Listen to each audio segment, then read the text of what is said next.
Hi guys, so before you actually watch this video, I want you to go back and watch the YouTube video before this about symbiosis.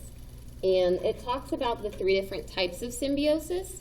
And then you can come back and watch this video and fill out your notes with me. So if you haven't watched the first video that talks about the 3 different types and gives you examples of all 3 types, I want you to go back, watch that one, and then come back to this one and watch this one with me and fill out your notes. So pause this video, go watch the other one, and then come back. Now that you're back, let's go through and talk about symbiosis, mutualism, commensalism, and parasitism. So, these 3 types of symbiosis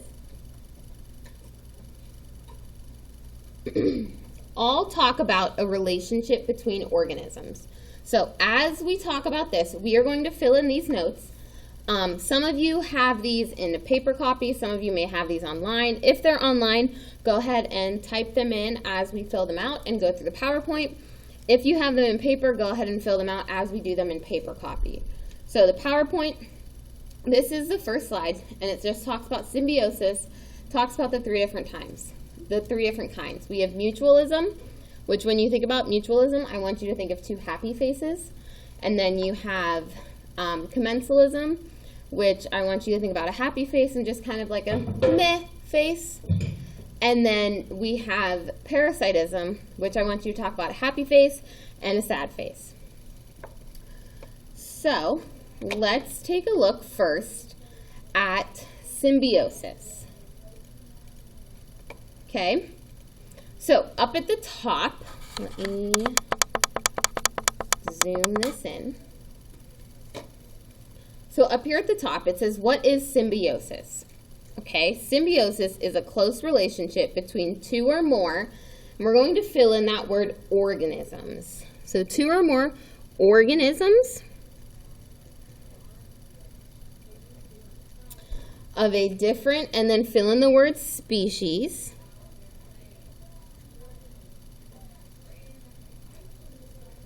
There are 3 main types of symbiosis, and those types are mutualism, commensalism, and parasitism.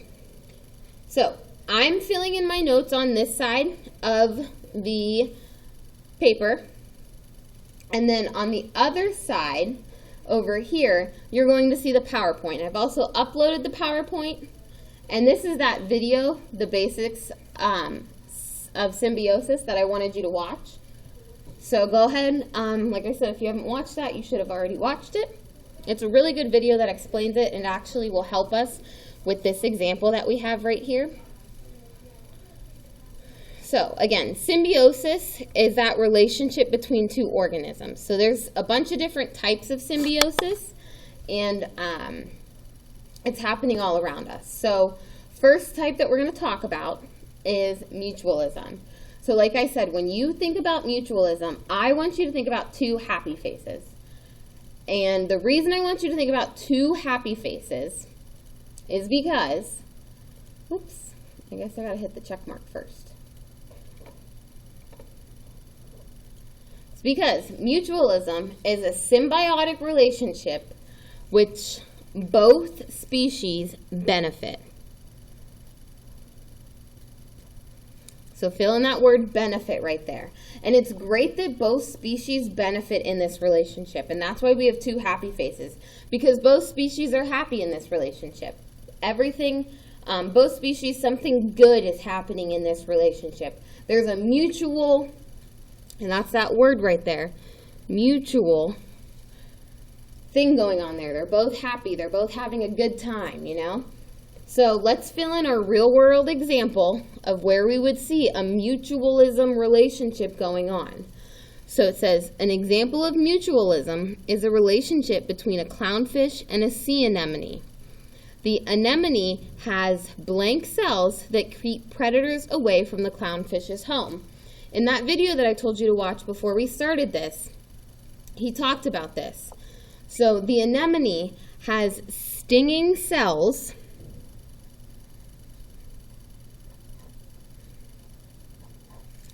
has stinging cells that keep predators away from the clownfish's home.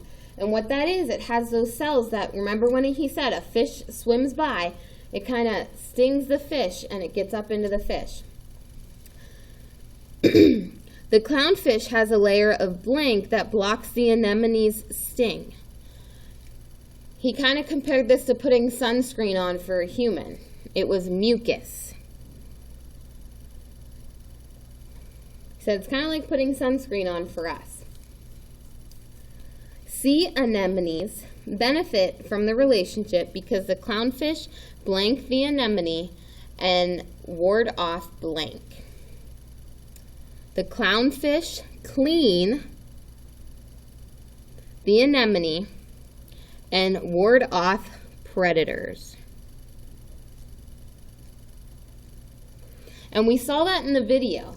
The clownfish kind of like swatted the guy's hand away when he tried to get close to the anemone, and we're considered a predator to the anemone. So we saw that in the video. And just like those cleaner shrimp that we read about in our book with the eel, that's what the clownfish is. It cleans that anemone. So fill in that part. If you need to pause the video, go ahead and do that. I'm going to switch our slide. Now we are going to talk about commensalism.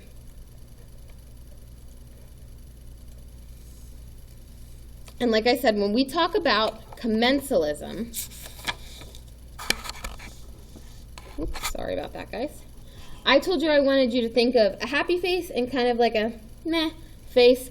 And this is what a meh face kind of looks like, okay? So a meh face, I know I keep making that noise, is kind of like not like a happy face or a sad face. It's just kind of there. Like they're just like it's just there. It's not happy, it's not sad. They're just there.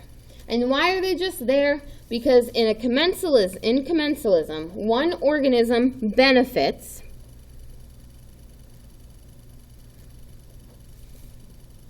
which is that happy face, just like in mutualism, where they're both happy.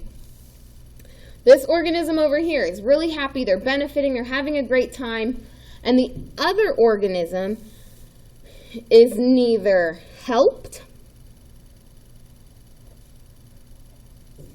nor harmed.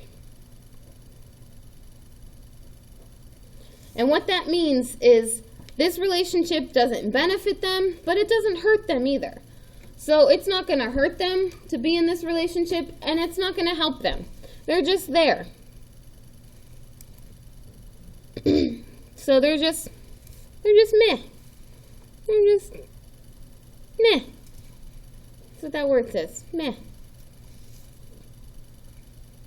So they didn't really they gave us an example in that video where they talked about the different animals kind of like piggybacking on other animals, or like sometimes if a bug kind of catches a ride, they said, on you and you wouldn't even know about it. That's an example of commensalism. That animal's just kind of like piggybacking on you. So let's read about our example here and fill in our missing words. An example of commensalism is a relationship between epiphyte and trees. Epiphyte are plants that grow on other blank. They're plants that grow on other plants. The epiphytes benefit from being higher off the ground because they get more blank. I want you to think about that real quick. They're higher off the ground, so they would get more sunlight.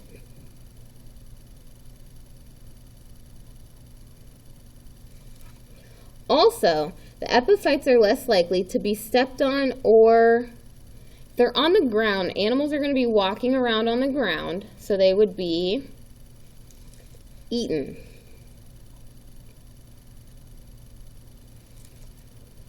Epiphytes get their nutrients from the plants need soil, they need sunlight, they need water, and they need air. So the trees are not affected by their presence. So, being that it's on the tree, it's not a big deal. It's getting everything it needs. The tree has everything it needs. So it's not a big deal that the plant is on the tree. take a minute, write that down. When you're done, flip your paper over or scroll to the next page. I'm going to switch our slide and then also flip my paper over.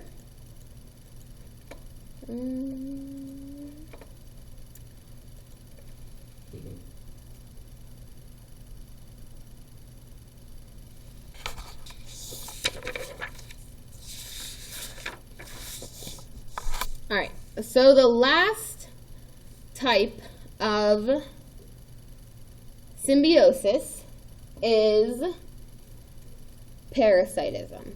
So parasitism, I told you to think of a smiley face and happy, and then like a sad face, or in this one, like a bleh face. Okay, so in parasitism, one organism benefits the parasite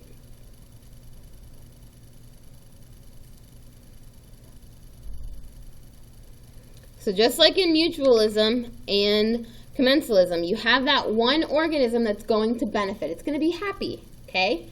It's going to be the parasite. And I'm sure you guys have heard of a parasite before.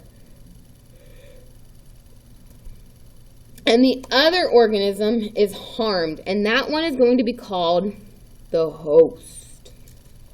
And the host is the one that the parasite lives on.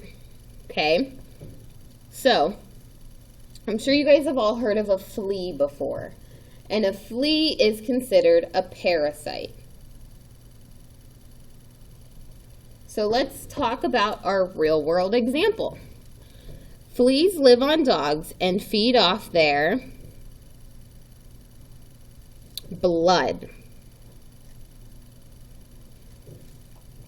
The dog is the So think about it. If the flea is living on the dog, it would be the host. And the flea is the parasite.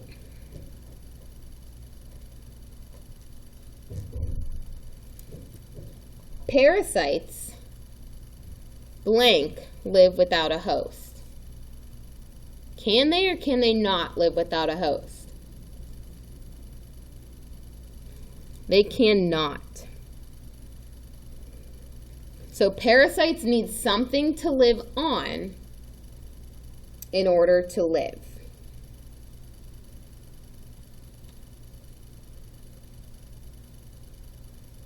Okay. All right, in the next section, this is practice. Okay, so I'm going to pull back up my first slide because it has all of those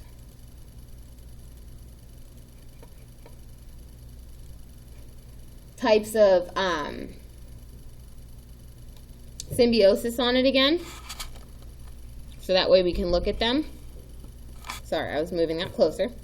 And let's take a look at how to do this. So your directions for this: you're going to read the little story.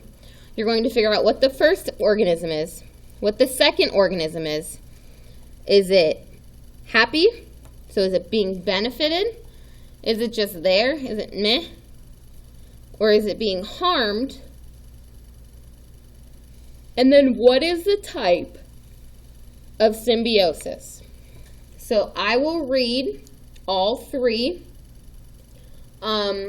scenarios, and you have to figure it out, okay? So let me zoom in a little bit, and let me read number 1 for you, okay? So barnacles attach themselves to whales. Not only do the barnacles get protection from the predators, but they also get a free meal.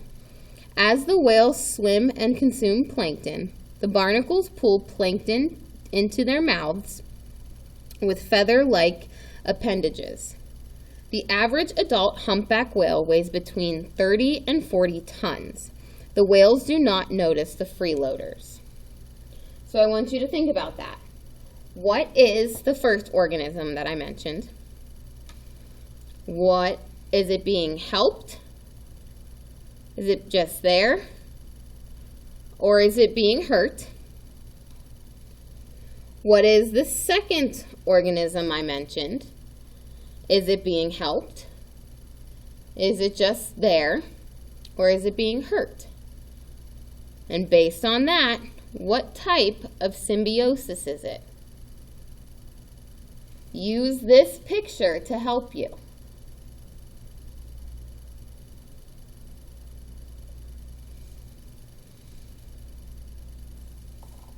Number 2. Pause the video and do that, because I'm going to move on to number 2. Warthogs lie down when a mongoose are near. The mongoose crawl on top of the warthogs and inspect the fur for ticks. The mongoose devour any tick they find.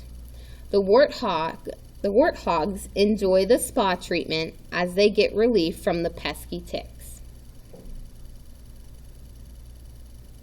What's the first organism? Is it happy, meh, or sad?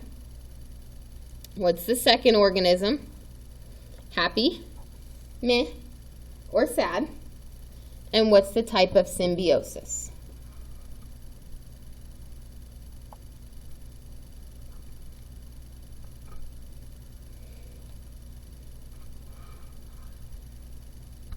And number 3. Number 3 is going to be a challenging one because there's 2 different types of symbiosis in this passage. I'm going to highlight that because that's really important for you to know. There are 2 different types of symbiosis in this passage. You know what that means? There are 4 organisms that we're going to write about in this passage. All right?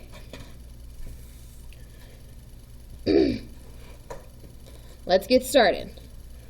The Rafflesia plant is native to the rainforests of South Asia. The plant is unique because it produces the world's largest flower.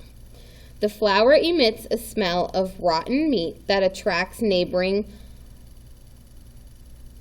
carnian flies. The rotten meat smell lures the flies into the flower. Finding no actual meat, the flies leave. Pollen that stuck to the flies is later deposited into different Rafflesia flowers. Rafflesia plants leave no leaves or have no leaves, roots, or stems of their own and must steal their nutrients from the testiva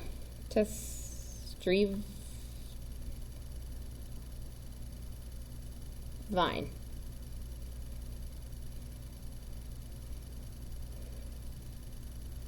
So we have organism 1, organism 2. What type of relationship? Organism 1, organism 2. What type of relationship? I'm going to tell you right now. This organism and this organism is the same.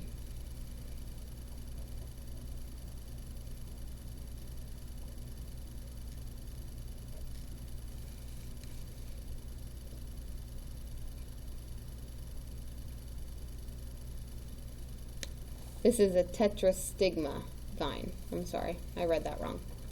Tetrastigma vine.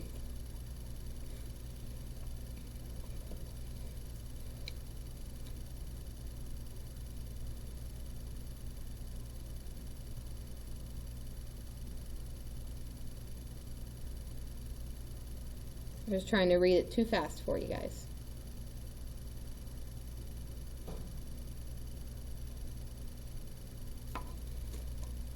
Take a minute and do those.